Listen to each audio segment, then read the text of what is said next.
It's my great pleasure to welcome to the stage tonight parent speaker Geraldine and Gary to share their son Isaac's story.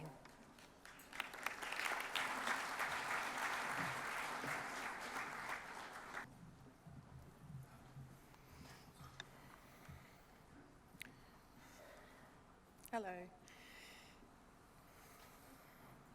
Please let me introduce myself and my husband Gary to you. We've both lived a very fortunate life, growing up on the North Shore of Sydney.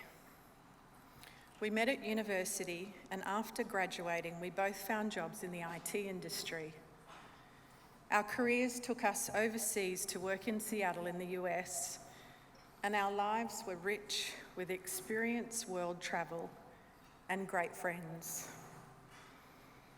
Fast forward a few more years, and we were back living in Sydney's northern beaches, enjoying a beautiful life with our two sons, Isaac and Angus. As parents who believed in tough love, we encouraged our boys, when falling over, to pick themselves up and brush it off.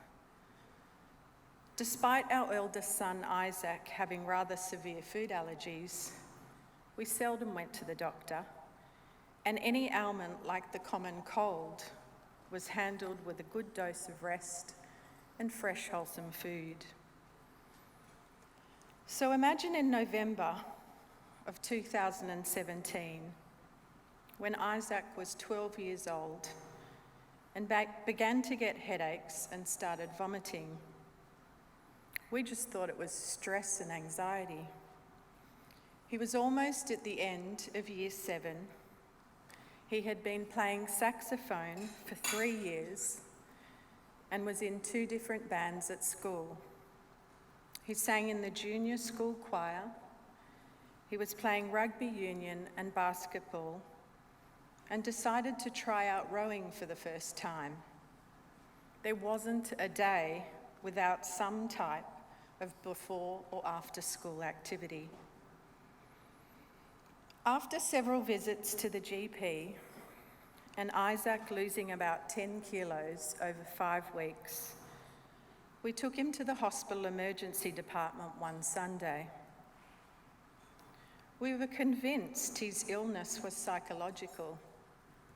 He just needed some fluids for dehydration and he would be fine. I pleaded with the doctor to give him the fluids and let us go home. After being admitted overnight and an MRI the next morning, came the diagnosis we could never have imagined. Isaac had a brain tumour.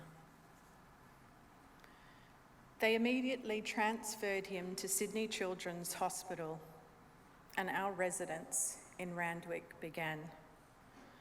We spent all of last year in and out of hospital. The moment Isaac was diagnosed, he rose to the occasion as if going in for battle. He didn't once complain or whinge about how unfair it was. With all the surgeries, the needles, the radiation to his brain that rendered him wheelchair-bound, the chemotherapy, constant vomiting and headaches so severe he needed morphine, he just accepted what needed to be done for treatment and got on with the job. With all that pain and suffering, the only time I saw our sweet 12-year-old boy cry was when he was so exhausted and sleep-deprived. A small band-aid ripped from his arm was just the last straw. He did ask his doctors early on if he might die, and they were all honest with him. But not once did he concede throughout the journey. Isaac loved fiercely and always wore his heart on his sleeve. He was always so passionate about a cause. Just the year prior to his diagnosis, he was so moved by another boy in the year above who'd been diagnosed with leukemia that he shaved his head and raised the highest amount of money in his year group for the world's greatest shave, even though he didn't know the boy. One thing he cherished greatly was his friends and family. If you were a friend of Isaac's, you would have your own personal bodyguard. At only 12 years old and already 5'9" and weighing over 80 kilos, he was a good friend to have. Always seen as a gentle giant, it took years for him to realise how big he was on the rugby field, preferring not to tackle the opposition for fear he might hurt them. I remember early on through his chemo treatment, when he was immunosuppressed, his friends arranged to see a movie. He was recovering from an operation, so I went to the same movie, but sat far away to give them some space. I watched from afar as all the boys surrounded Isaac as they walked up the aisle, sitting to the far side away from everyone. They put him in the middle and all sat around him. It wasn't a very good vantage point to see the movie, and I wondered what they were doing. Later on the car trip home, I asked Isaac why they had sat so far away in the corner of the cinema. He said all his friends were worried someone else in the cinema might be sick, so they didn't want him to catch anything. Little did we know that him getting the flu was the least of our worries. How could we have ever envisaged that with a population of 25 million Australians, our son would be among the rare few diagnosed with grade 3 anaplastic astrocytoma, one of the most aggressive of all brain cancers. Such a rare brain cancer that he was one of only 4 children in the entire country to have this type of tumour. Despite this fact, we remained steadfast that he was going to be an anomaly and fight this illness and survive. By the end of August last year, an MRI showed the tumour growing and the shunt he had inserted earlier in the year to drain fluid from his brain wasn't working.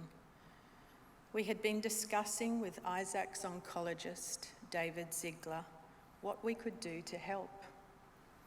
And we decided to kick off a specific project to raise $1 million over 3 years for brain tumours just like Isaac's. Gary's company were the first people we emailed for help, and in only 5 days, we had commitment of $200,000 worth of donations. We were flabbergasted. The support and generosity from Gary's firm we've received was truly amazing. Unfortunately, these funds and research were not in time for our son. On the 17th of November 2018, while on his 3rd drug trial, Isaac's condition deteriorated. Isaac slipped into a coma and was moved to Bear Cottage in Manly for palliative care. He passed away 9 days later, on the 26th of November, less than a year from diagnosis at only 13 years of age. To say we are devastated would be an understatement. The loss is so great some days that continuing with our lives seems unbearable. It is this loss that we are trying to channel into something meaningful. Hence why we are here speaking with you tonight. We want to continue our mission to raise funds for clinical research and one day find a cure for childhood brain cancer. It is unacceptable to us that after 50 years, the treatment for brain cancer is still the same. It is unacceptable that after 30 years, the statistics haven't changed, and we continue to lose more children to brain cancer every year. Brain cancer kills more children than any other disease in Australia. As we think about last year, we think about the hope we felt in being able to save Isaac. We reflect on that hope so that perhaps one day it will make a difference to other families. The only way we can do this is with research, and historically there has been little funding into brain cancer. How can the Children's Cancer Institute be the only research centre in Australia dedicated to children? Why are children not our first priority? As you know, the Institute was founded 40 years ago by two dads whose children had leukemia when there was little hope of survival. And now today, almost 90% of leukemia patients will survive. We want these same survival rates for brain cancer. Please help us with our goals in one day changing the outcomes for brain cancer patients and honouring the legacy of our son Isaac. Thank you.